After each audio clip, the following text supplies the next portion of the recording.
Let's try and have let's try and have a decent interview and a conversation here. Hold on a second here.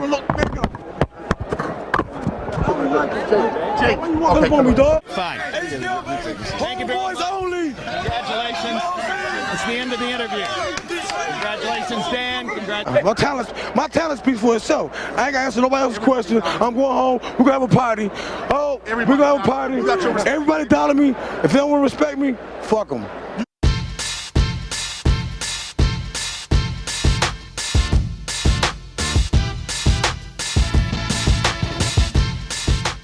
What do you get when a fighter brings the majority of his elite level boxing skill from middleweight all the way up to heavyweight? You get James Lights Out Toney, another master of the Philly shell defense. The word around James Toney's ascension from middleweight to the heavyweight division was his disdain for conditioning, cutting, and making weight. Instead, he preferred to spend most of his training camp sparring, thousands of rounds in the gym perfecting his craft, and especially the Philly shell. In the Philly shell, the backhand catches lead hand strikes like the jab, lead hook, and lead uppercut. The lead hand is draped or in a sling across the body, which naturally brings up the shoulder to deflect or roll backhand strikes to the head while the sling protects the body. Toney often prefers a draped lead hand, which makes for quicker counter threes or lead hand threes. Both Mayweather and Toney showed the importance of mixing in bending at the waist or ducking with the Philly shell mechanics, with Toney preferring that tactic more often. Holyfield is using an old school classic defense called the cross guard or cross arm defense. In my opinion, it's far too vulnerable of a defense for anyone to use for a sustained amount of time, which Holyfield makes the mistake of doing in this fight. In the cross guard, each arm either protects the head or the body. An orthodox fighter would have the right arm crossed on top with the glove protecting the left side of the head, forearm and raised elbow protecting the face and right side.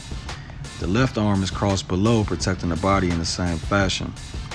But in this fight, Holyfield's entry point to the defense was an open and high right glove to parry a conventional jab, which theoretically would transition to the cross guard to block the common two after the jab.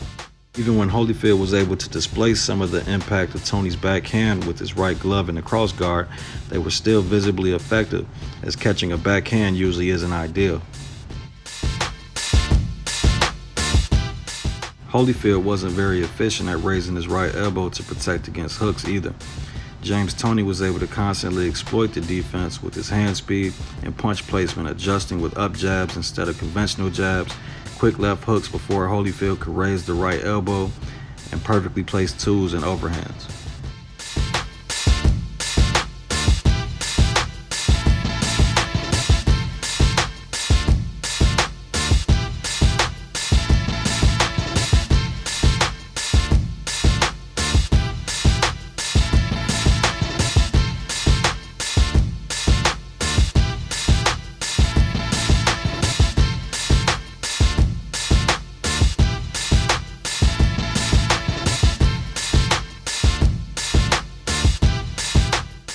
Toney would often probe a jab at the right glove to occupy, weaken, or disrupt the cross-arm defense and throw a two or overhand where the compromised right glove of Holyfield should have been.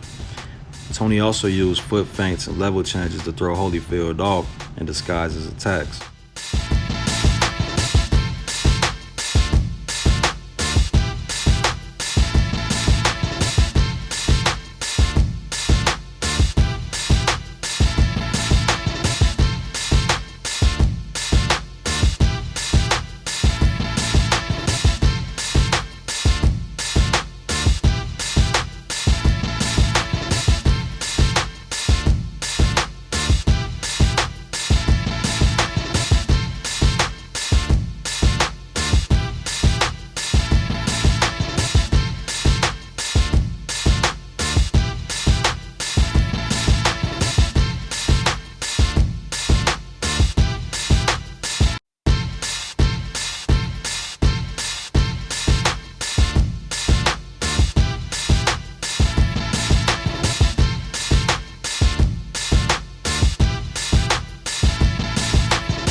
This fight got to the point where Tony could either easily land an up jab or probe a conventional jab to trigger the cross guard and land right hands whenever he wanted.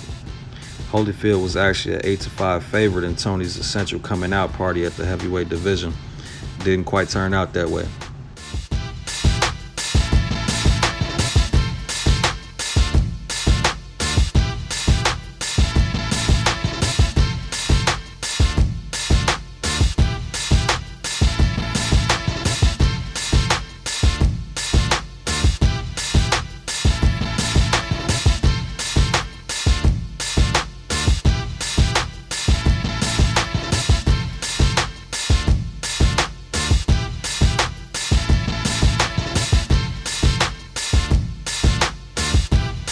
Curious position. I've never seen a squared Philly shell work.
Tony would go on and follow the same pattern and land some big shots in the 9th round to wrap this thing up.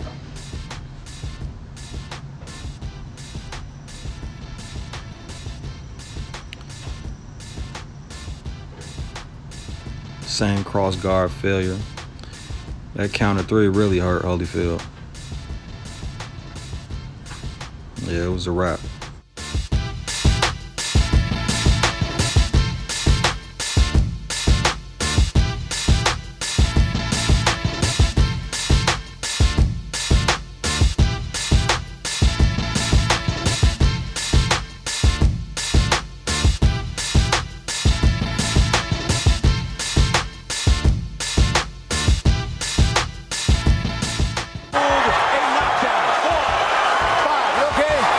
Are you all right? 7. You sure you're okay? Come to me. 8. And I think they've thrown in the towel. Don Turner has thrown in the towel. No. Ladies and gentlemen, we have the time. 1 minute, 42 seconds in round number 9. Our referee in charge, Jay Nady, recognizes the corner and agrees. He stops the contest. The winner by way of technical knockout, James Lights Out Tony. Tony becomes only the second man to stop Evander Holyfield. The only time before this was against Riddick Bowe. And how much bigger is Riddick Bowe?